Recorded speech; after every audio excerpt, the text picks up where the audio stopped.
കത്തിസ്മ 10 ഭാഗം 3 സങ്കീർത്തനങ്ങൾ 75, 76, 77. സംഗീത പ്രമാണിക്ക് നശിപ്പിക്കരുതേ എന്ന രാഗത്തിൽ ആസാഫിൻ്റെ ഒരു സങ്കീർത്തനം, ഒരു ഗീതം. ദൈവമേ, ഞങ്ങൾ നിനക്ക് സ്തോത്രം ചെയ്യുന്നു, ഞങ്ങൾ നിനക്ക് സ്തോത്രം ചെയ്യുന്നു. നിന്റെ നാമം അടുത്തിരിക്കുന്നു, ഞങ്ങൾ നിന്റെ അതിശയ പ്രവൃത്തികളെ ഘോഷിക്കുന്നു. സമയം വരുമ്പോൾ ഞാൻ നേരോടെ വിധിക്കും. ഭൂമിയും അതിലെ സകല നിവാസികളും ഉരുകിപ്പോകുമ്പോൾ ഞാൻ അതിൻ്റെ തൂണുകളെ ഉറപ്പിക്കുന്നു. ഡംഭം കാട്ടരുതെന്ന് ഡംഭികളോടും കൊമ്പുയർത്തരുതെന്ന് ദുഷ്ടന്മാരോടും ഞാൻ പറയുന്നു. നിങ്ങളുടെ കൊമ്പ് മേലോട്ട് ഉയർത്തരുത്, ശാഠ്യത്തോടെ സംസാരിക്കുകയും അരുത്. കിഴക്ക് നിന്നല്ല, പടിഞ്ഞാറ് നിന്നല്ല, തെക്ക് നിന്നും അല്ല ഉയർച്ച വരുന്നത്. ദൈവം ന്യായാധിപതിയാകുന്നു. അവൻ ഒരുത്തനെ താഴ്ത്തുകയും മറ്റൊരുത്തനെ ഉയർത്തുകയും ചെയ്യുന്നു. യഹോവയുടെ കയ്യിൽ ഒരു പാനപാത്രമുണ്ട്, വീഞ്ഞു നുരയ്ക്കുന്നു, അത് മദ്യം കൊണ്ട് നിറഞ്ഞിരിക്കുന്നു. അവൻ അതിൽ നിന്ന് പകരുന്നു. ഭൂമിയിലെ സകല ദുഷ്ടന്മാരും അതിൻ്റെ മട്ട് വലിച്ചു കുടിക്കും. ഞാനോ എന്നേക്കും പ്രസ്താവിക്കും, യാക്കോബിൻ്റെ ദൈവത്തിന് സ്തുതി പാടും. ദുഷ്ടന്മാരുടെ കൊമ്പുകളൊക്കെയും ഞാൻ മുറിച്ചു കളയും, നീതിമാന്മാരുടെ കൊമ്പുകളോ ഉയർന്നിരിക്കും. ആമേൻ. സങ്കീർത്തനം 76. സംഗീത പ്രമാണിക്ക് തന്ത്രിനാദത്തോടെ ആസാഫിൻ്റെ ഒരു സങ്കീർത്തനം, ഒരു ഗീതം. ദൈവം യഹൂദായിൽ പ്രസിദ്ധനാകുന്നു, അവൻ്റെ നാമം ഇസ്രായേലിൽ വലിയതാകുന്നു. അവൻ്റെ കൂടാരം ശാലേമിലും അവൻ്റെ വാസസ്ഥലം സിയോനിലും ഇരിക്കുന്നു. അവിടെ വെച്ച് അവൻ വില്ലിൻ്റെ മിന്നുന്ന അമ്പുകളും പരിചയും വാളും യുദ്ധവും തകർത്ത് കളഞ്ഞു. ശാശ്വത പർവ്വതങ്ങളെക്കാൾ നീ തേജസ്സും മഹിമയും ഉള്ളവനാകുന്നു. ധൈര്യശാലികളെ കൊള്ളയിട്ട് അവർ നിദ്ര പ്രാപിച്ചു. പരാക്രമശാലികൾക്ക് ആർക്കും കൈക്കരുത്തില്ലാതെ പോയി. യാക്കോബിൻ്റെ ദൈവമേ, നിന്റെ ശാസനയാൽ തേരും കുതിരയും ഗാഠനിദ്രയിൽ വീണു. നീ ഭയങ്കരനാകുന്നു. നീ ഒന്ന് കോപിച്ചാൽ തിരുമുമ്പാകെ നിൽക്കാവുന്നവൻ ആർ? സ്വർഗത്തിൽ നിന്ന് നീ വിധി കേൾപ്പിച്ചു. ഭൂമിയിലെ സാധുക്കളെയൊക്കെയും രക്ഷിപ്പാൻ ദൈവം ന്യായവിസ്താരത്തിന് എഴുന്നേറ്റപ്പോൾ ഭൂമി ഭയപ്പെട്ട് അമർന്നിരുന്നു. മനുഷ്യൻ്റെ ക്രോധം നിന്നെ സ്തുതിക്കും നിശ്ചയം.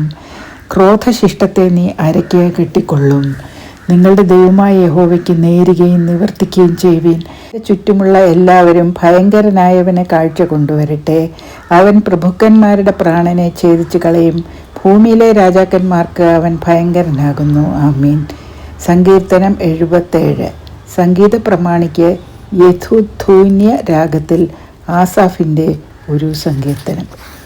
ഞാൻ എൻ്റെ ശബ്ദമുയർത്തി ദൈവത്തോട് തന്നെ നിലവിളിക്കും. അവൻ എനിക്ക് ചെവി തരും. കഷ്ടദിവസത്തിൽ ഞാൻ യഹോവയെ അന്വേഷിച്ചു. രാത്രിയിൽ എൻ്റെ കൈ തളരാതെ മലർത്തിയിരുന്നു. എൻ്റെ ഉള്ളം ആശ്വാസം നിരസിച്ചു. ഞാൻ ദൈവത്തെ ഓർത്ത് വ്യാകുലപ്പെടുന്നു. ഞാൻ ധ്യാനിച്ചു, എൻ്റെ ആത്മാവ് വിഷാദിക്കുന്നു. നീ എൻ്റെ കണ്ണിന് ഉറക്കം തടുത്തിരിക്കുന്നു. സംസാരിപ്പാൻ കഴിയാതെ വണ്ണം ഞാൻ വ്യാകുലപ്പെട്ടിരിക്കുന്നു. ഞാൻ പൂർവ്വ ദിവസങ്ങളെയും പണ്ടത്തെ സംവത്സരങ്ങളെയും വിചാരിക്കുന്നു. രാത്രിയിൽ ഞാൻ എൻ്റെ സംഗീതം ഓർക്കുന്നു.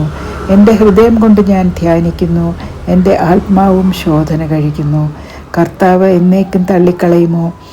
അവൻ ഇനി ഒരിക്കലും അനുകൂലമായിരിക്കില്ലയോ? അവൻ്റെ ദയ സദാകാലത്തേക്കും പോയോ? അവൻ്റെ വാഗ്ദാനം തലമുറയോളം ഇല്ലാതെയായിപ്പോയോ?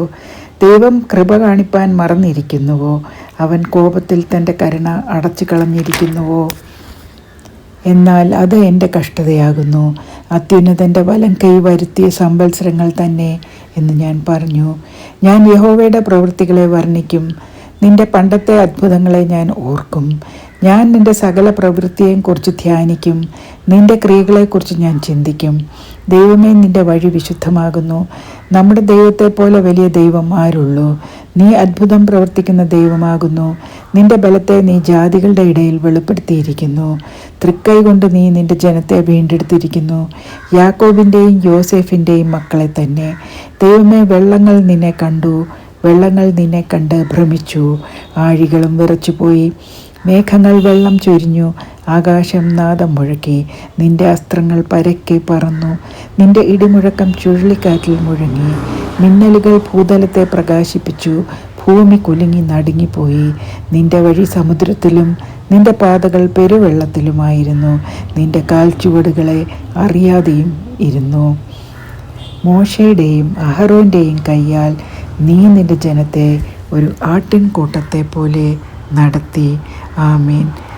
ഖദിസ്മ 10 ഇവിടെ അവസാനിക്കുന്നു. അവസാനമുള്ള പ്രാർത്ഥനകൾ പറയേണ്ടതാകുന്നു.